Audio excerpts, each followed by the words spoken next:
which means that if an employee worked every day of the month, they would be pulling only about half the expected minimum wage.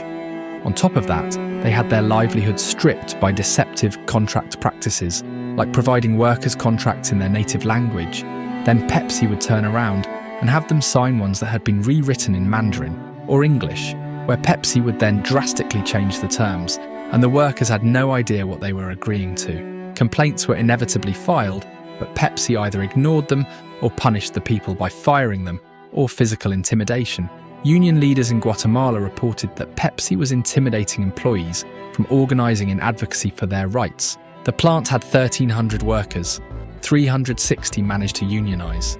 28 were fired immediately without notice. Then, Pepsi hired 75 new workers to replace them so the union couldn't force a work stoppage.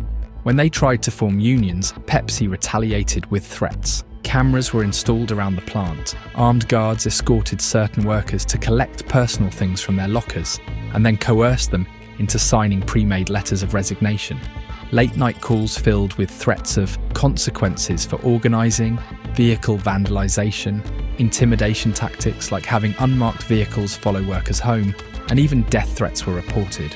Pepsi even went to the spouses of these employees to convince them to take the severance deal.